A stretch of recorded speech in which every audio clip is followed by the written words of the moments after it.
Just give it a minute and let people in.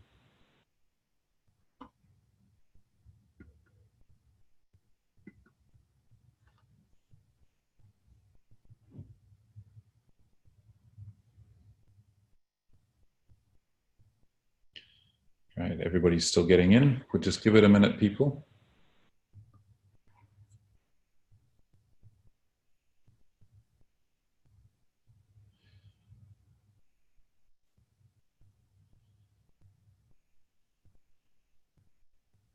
Looks like you're popular, Harry.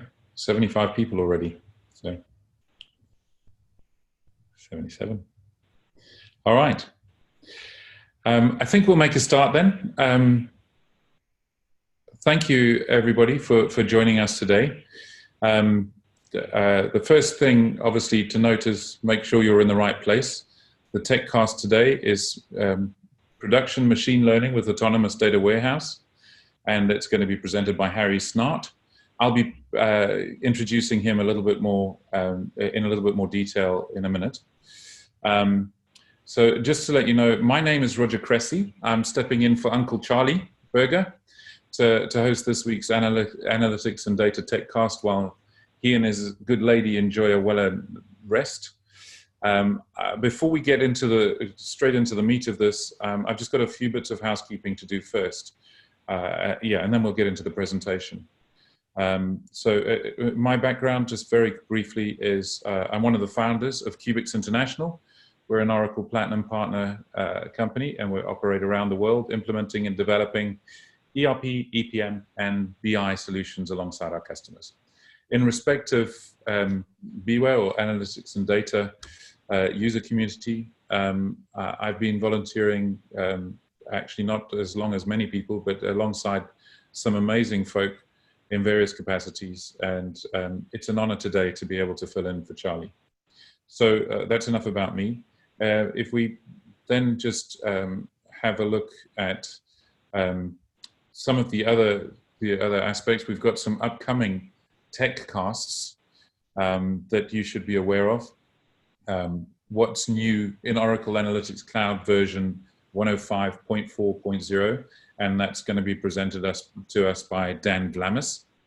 And then on November the 21st, the changing role of DBA from database developer to data scientist in 6 weeks, which is a very interesting take on things from Charlie Berger. So today's contact information for Harry will be given and supplied when things are uploaded to the webcast, and the presentation will be uploaded to the website. And in fact, you can find all our past tech casts up there as well. It's quite a useful knowledge base.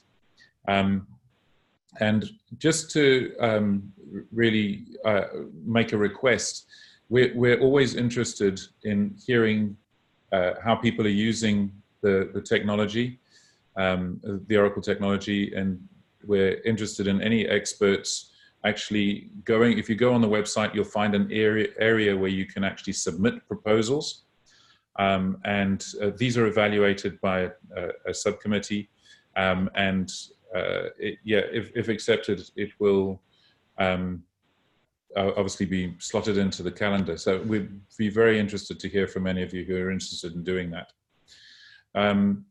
Then next, we've got some useful links, which will also be in the presentation. These are being provided by Harry and relate broadly to the sorts of things we're talking about today. And the last sort of bit of housekeeping is to promote, we've got the Analytics and Data Summit coming up. It's in February from the 25th to the 27th. And this time it's at the Oracle Santa Clara campus. I know that's a little way off, but it's amazing how quickly things come around. So just to put that on your calendars and to get you to start making plans to come and join us, that would be fantastic. So really, the meat of this is to actually hand things over to Harry, but let me just introduce him briefly before I hand over. Harry is a senior solution engineer for Oracle UK. He's an academic background in economics and data analytics, and has covered business intelligence and reporting in previous roles. He's particularly interested in predictive modeling, time series forecasting, and visualization. And Harry regularly uses Python, Oracle Analytics, and ADW DBCS to work with customers on a variety of use cases. So yes, you're going to get yet another English accent inflicted on you. Just one other comment, questions and answers. We're very interested in what you've got to ask. We will try and leave enough time at the end to answer some of those, but do not submit them as chats in the chat window. Please use the Q&A submissions. So without further ado, over to you, Sir Harry. Thank you, Roger. Hello, everyone. Thank you for joining us today. So today we're going to be talking about an example of production machine learning with the autonomous data warehouse. Please note the usual Oracle safe harbor statement. So I think it might be a bit of a mixed audience today. So we're going to start by just defining some of the key terms. So what is machine learning? It's certainly not a new concept. Broadly speaking, it's a subcategory of what's generally called artificial intelligence. And the goal of machine learning is to provide software with a way of detecting patterns in data so that it can learn a sophisticated set of rules and weights to generalize well to new data in order to come up with relatively accurate predictions. When we talk about machine learning generally, there's three core categories. On the far right-hand side, you can see something called unsupervised learning. The idea of unsupervised learning is to detect a pattern in a data set without being explicitly directed by the person creating or running the algorithm. So for example, here we've got something called clustering, where the software is splitting the data into 4 natural groups in this case, based on sort of proximity points. On the other hand, you've got something called supervised learning, or which was previously called directed learning for data mining, which is where the model builds its understanding of the patterns in the data by being fed a representative set of examples which have been scored with the real outcomes. So for example, on the left-hand side, we've got something called regression, and this is where you want to predict a continuous value. So I think one of the classic examples is predicting the final selling price of a house based on a set of inputs such as postcode, number of bedrooms, etc. And on the right-hand side, you can see we've got classification. Classification looks at predicting a category or a label, and in this case, it's predicting 2 categories, therefore it's a binary classification. In today's demo, we're going to be doing an example of binary classification, and we're going to be using a popular data set called the Wisconsin breast cancer data set, which has been used in the past to run popular competitions. The data set is a set of attributes of cell analysis, which look at breast tissue where a tumor has been found. The data set, the historic data set, has been pre-scored for whether or not the tumor turned out to be benign or malignant, and we'll be building a predictive model that predicts whether or not new data is benign or malignant. The goals of the demo as we go through this are going to be to start off with doing exploratory data analysis, which is really key in any data science or machine learning exercise. And we'll start with sort of profiling the data, identifying any inputs we may want to exclude if the models are fitting or if they're not relevant, identifying the shape of the data, and we're going to do a rapid prototype of a predictive model. We're going to be doing this part of it using Oracle Analytics Cloud, which provides sort of self-service interface. Then when we're looking at productionizing our model, we're going to have a look at the autonomous data warehouse, where we're going to be loading the data in. We're going to use the embedded machine learning notebooks to build an in-database predictive model. And we're going to expose our model as a REST API so it can be used for wider application development. The goals of today's demonstration is to illustrate an example of moving a model into production. And given we don't have a lot of time, we'll be taking for granted a lot of the steps, such as trying out different models and tuning hyperparameters. We're going to gloss over a lot of that today. So before we start demonstrating how you might move a model into production, we'll ask the question, why is it difficult to move a model into production? So some statistics here. So around 61% of organizations say that they are interested in data science initiatives and they have it as a high priority, and yet still around 87% of projects fail. One possible reason for this is that, generally speaking, data scientists are not computer scientists or software engineers. There's a very famous diagram here from someone called Drew Conway called the data science Venn diagram. And it says that data science is effectively the intersection of a set of core statistical skills so you can interpret the validity of your model, computer and programming skills so that you can build predictive models with software, and then a set of subject matter expertise so that you can define business problems as data problems and so you can articulate and collaborate with the business. The data scientist's job is really to focus on picking the best model for the job and then tuning the hyperparameters or tuning the various parameters of the model so that it gets the most accurate prediction. And as such, they're not focused on other areas of traditional software engineering. When you look at the language differences between software engineers and data scientists or machine learning engineers, there are some big differences. So data scientists might typically be working in R or Python. They may be using popular frameworks like scikit-learn or TensorFlow. Application developers, on the other hand, are more likely to be working with things like JavaScript, so maybe that's Vue.js in the front end or Node.js for some of the back end stuff. And if they're more on the sort of engineering side, perhaps something like Nginx. So because there's a difference in the languages, it's not necessarily easy to embed a Python model directly into an application. Typically, you might look at something like a microservices architecture.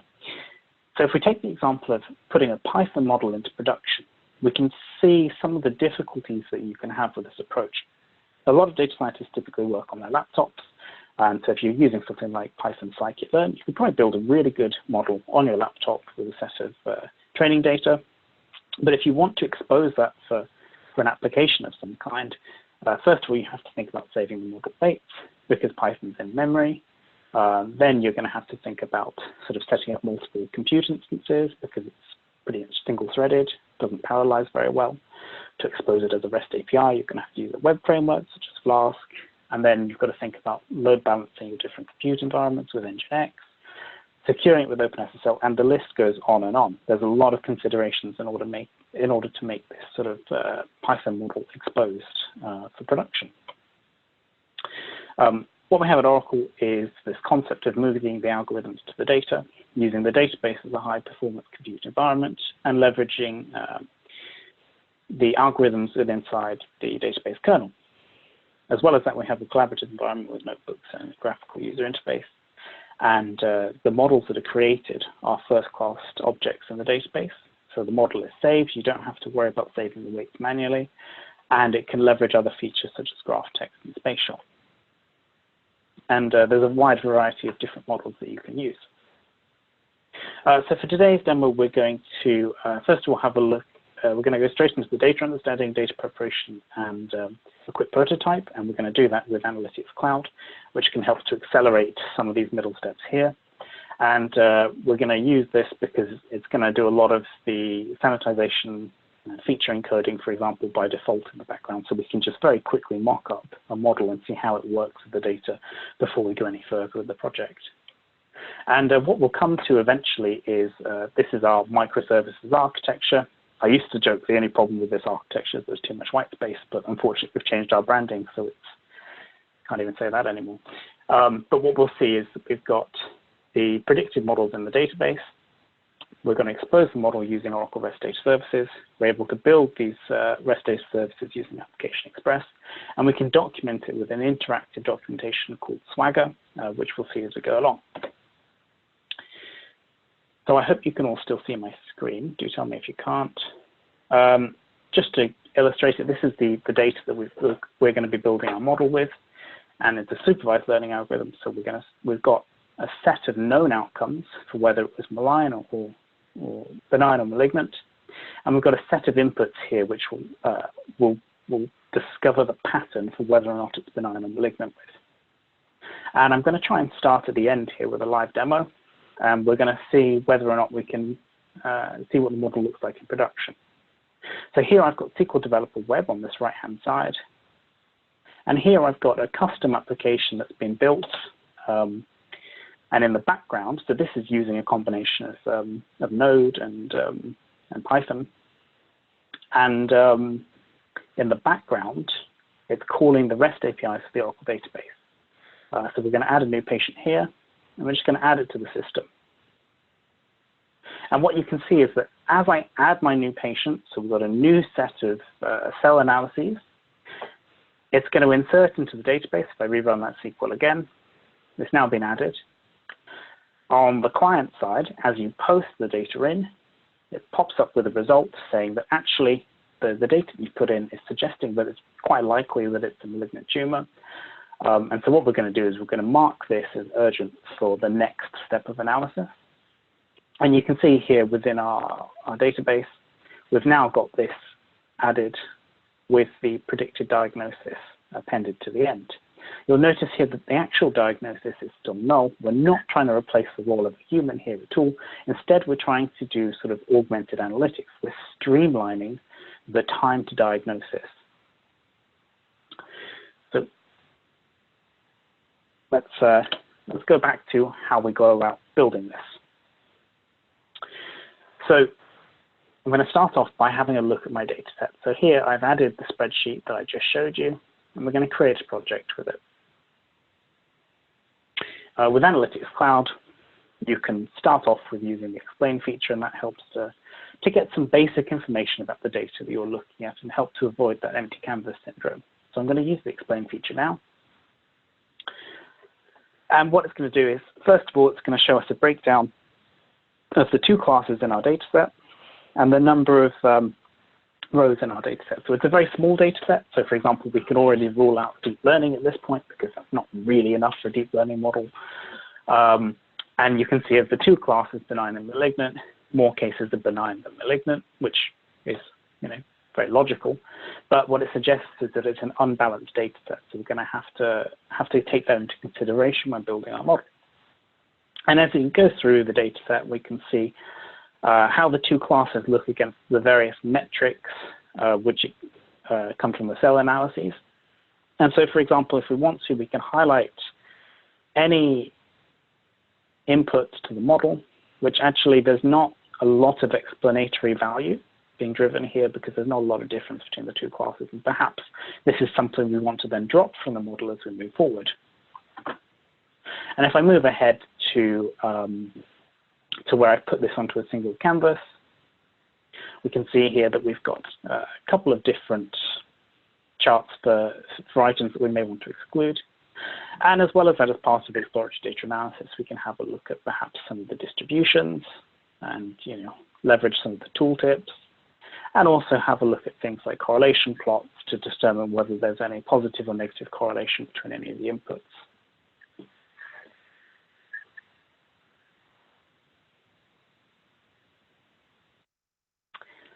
When we're done with this, perhaps we want to articulate this back to the business. So what we've got here is this narrate feature, which gives us, if you like, a sort of data-driven presentation. To put it to present mode, you can see that we can tag the different attributes. And so, for example, here I've annotated that we're going to have to oversample the number of M cases for our training data set to sort of balance it out a bit. And we've highlighted that there's some things here that we may want to drop from the model. Using the machine learning features of Oracle Analytics Cloud, we can then build a predictive model using a no-code interface. The nice thing about this is that in the background it's using scikit-learn, which is the popular Python framework, and it's got a sort of a good set of default values that mean that a data analyst or a business analyst can use this to get some pretty good results pretty quickly. All we need to do here is put in what we're trying to predict. And then we can save our model. When we save our model, it gets saved to our catalog. So if we go to this machine learning tab here, and then we can inspect it and have a look at how it's performing.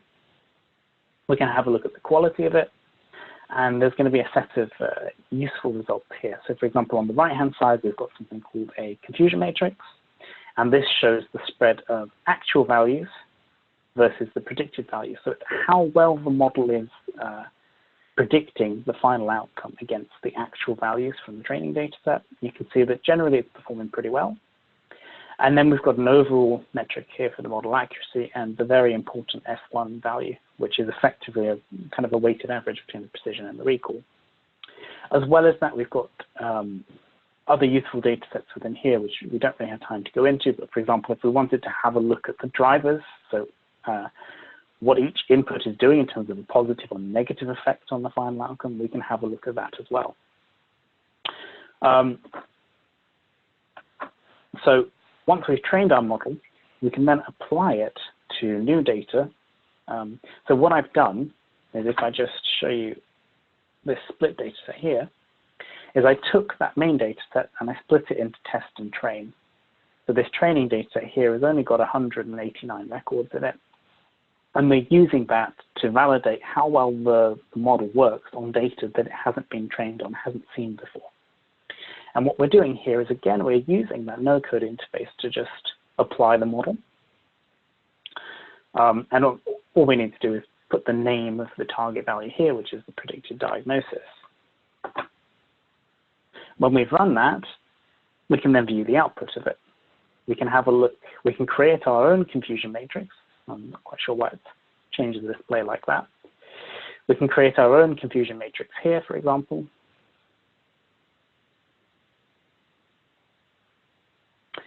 We can have a look at the total number of validation records, and we can also look at the split between the actual diagnoses, the predicted diagnoses, and the proportion of correct and incorrect results. And we can see here that actually, right off the bat, we're getting around 94% accuracy, which seems to be, you know, it's good enough for us to move ahead and try it in the database. So what we're going to do now is we're going to create another data flow, and we're going to save our data back to the autonomous data warehouse directly. So for example, here we've got our spreadsheet data set, and we're able to save it directly into the database by just pointing it to the connection. So if I move into the autonomous data warehouse, we can see that we've got these embedded depth and notebooks, and these have markdowns, so you can put formatting and pictures into them to make them more business friendly. Again, you've got sort of a report output as well, so you can make it look nicer and you can hide the code. And you're able to run SQL statements interactively. So for example, if I run this paragraph, it will present everything that's in this table that I loaded from Analytics Cloud.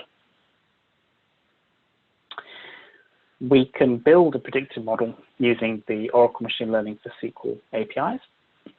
And we can actually ignore some of this stuff here. So this is a set of PL SQL commands to just drop any models that we've already created if we want to have this as something that we reschedule over time. Really, the main parts here are these sort of 5 lines. So we're going to create a table of settings where we're going to say what kind of predictive model we want to use, and in this case, we're going to stick with our support vector machine. As I said earlier, we're focusing on sort of moving it to production rather than evaluating the best model. And what we're going to ask the Autonomous Data Warehouse to do is to automatically prepare our data. So again, that's going to be things like any normalization that's needed or feature encoding. So once we've created our settings table, we can then use this API to create a model. And we're going to give it a model name, the type of model it is, the source table, the unique ID, so the row ID, the target we're trying to predict, which is the diagnosis, and our settings table. And it's as simple as that. We've created our predictive model, and it's saved to the database so we can use it as and when we need it. We can then do a bulk scoring of our data. So we're going to use the bulk scoring against our apply data set using these predict and predict probability APIs. And we can view our results. One of the nice things about Zeppelin is that although you get a table by default, if you want to add a chart, you can do that automatically. And you can just use some of the settings here to pull things around. So for example, we've got the number of diagnoses, and we pull in, you know, whatever. But I think the real star of the show in this notebook is the fact that you can scale this up to real-time scoring pretty easily. So for example, here I'm using the table Joule, and for anyone that's not familiar with that, it's a dummy table you put dummy values into. And what I'm going to do is I'm going to do a prediction for some dummy values, just to show that we can do real-time scoring. So we're going to do a prediction from our model using this set of inputs, which is broadly similar to what we saw in some of the training of the applied data sets. So if we run this now, it's going to return almost instantly our prediction, and then for this case here, it's predicting that it's malignant. So what we've done so far is we've moved the model to the database. We could do some evaluation from here, but actually because we've already got some integration with Analytics Cloud directly, what we're going to do is we're going to actually go back into Analytics Cloud and we're going to review how our model's performing in the database. So you can do exactly the same as what we did before. We're going to create our own confusion matrix, and we can show that as raw integers or as percentages with row counts. And we can also have a look at the actual diagnoses, the predictive ones, and the overall model accuracy. And actually what we see is that with these automatically tuned models in the database, it's actually even more accurate than the prototype we did within OEC. It's 95.2% accurate here. But at this point, all we've got is another model. We haven't yet scaled it for production. We can do bulk scoring now within the database, but we haven't made it available for our applications like we saw with our little desktop application a few minutes ago. So what we're going to do now is we're going to use the REST data services that come as part of the Autonomous Data Warehouse. And this is Application Express. So I showed this demonstration a while ago to someone. They said the most exciting thing about this screen is they didn't realize you can use the dark mode of Apex, which is a nice new feature. But we're going to go into the RESTful services. And we can see here that we've got the ability to enable table space for RESTful services. So I've got a table space called OML, or machine learning, and that's where we've got our predictive model saved. And you'll notice here it's giving me a warning because I haven't set up any authentication yet. But by default, you can set up things like basic authentication or OAuth authentication. What we can then do is we can have a look at the different modules for our REST endpoints as we build our microservices. And in this case, we've got 4 different REST endpoints. We've got one to view all predictions, so from where we've done our bulk scoring. We've got an endpoint to view an individual patient. We've got an API to diagnose a patient. And then we've got an API to add a new patient, which is actually the API we were using at the start of the demo when we had that desktop application. So let's start with the simplest one. Let's have a look at the view all predictions. As we go through this, we can then have a look at the endpoint, and we can see what we create our REST API with. And it really couldn't be any simpler. It is select star from table. And there we go. We have a REST endpoint. And you'll notice here that I've been putting comments in as we go through to describe what each REST endpoint is doing. And we'll see why that is very shortly. So for example, if we were to copy this, we could put it into the browser directly because it's just a simple HTTP GET, and it should return a set of data. So here we can see all of the different patient records. Of course, you definitely want authentication for viewing patient records, but bear with me. So as we move through this, let's have a look at some of the other ones. So if we wanted to view just an individual patient, let's have a look at how that is. And this is select star from the table, where ID is equal to some bind parameter, and we just define that parameter here, which is introduced as part of the HTTP header. More complex, diagnosing a patient. This is a put API, and this is putting a diagnosis for a given ID. And then finally, the most complicated one is this post API, where we're leveraging that predictive model as part of the post. So we call our prediction very similar to how we did it within the OML notebooks. And actually, we add here an HTTP print so that we return a label to the client that sent the request. When we want to make our REST endpoints available for application developers to use, to build their products with, we can document everything. Harry, sorry, can I just interrupt you very briefly? So sure. we're on the half hour, and yep. just I know that some people actually might have other appointments.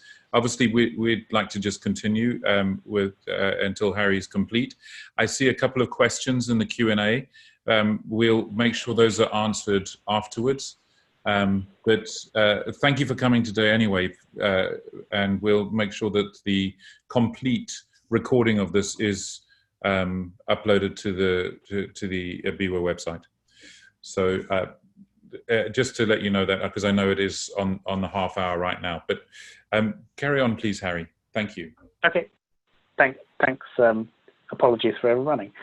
There's not actually very much left, thankfully. So we're going to generate our documentation for our application developers, and it's just one click, generate Swagger document. And what it builds is a JSON document of all of our REST endpoints. And we have this Swagger UI that's available in modern browsers like Firefox or Chrome. And this adds a nice interface to explore our APIs. So as we saw, we have the 4 that we've just gone through. And for example, we can view the predictions, and you can even try it out. And it will show you some examples of it. It will show you the request URL, and it will even give you an example sort of curl command if you like. So let's try some of these out. So if we go back to SQL Developer Web, we had here this patient 11001. Just rolled off the tongue. If we go to Postman, we've pasted the REST endpoints into the Postman API. So for example, we can view all the results, as we've just done there. We can view our individual patient. So this is 11001. And we can actually go ahead and diagnose them. So for this patient 11001, we're going to say that they are malignant. We're going to send that now. And it's been a successful request. So if we go back, there we go. Our diagnosis is there. And you'll notice that this table we're using is actually something called model retrain. So for example, you could have this as a staging table. You could use this for rebuilding the model, say, every month, or as and when you need to. So I've only gone over by around 3 minutes. Roger, over to you. Yeah, thank you. That was superb. Thanks very much, Harry. Just to reiterate, this presentation, the slide deck, and the actual presentation, the recording of this will be uploaded to the website, so you can go and look at it at your leisure. And really, all that remains to say is thank you. We will. I will make sure that the Q&A questions that have been asked there's a number of people who contributed to those: Roberto Rodriguez, Venkat Visweswaran, and Marion Davis all have asked questions, and I will make sure that they get to Harry, and the team can answer as needed. So with that, I'm going to end the session. Thank you very much for joining, everybody. Thank you for joining today. Appreciate it. And thanks very much, Harry.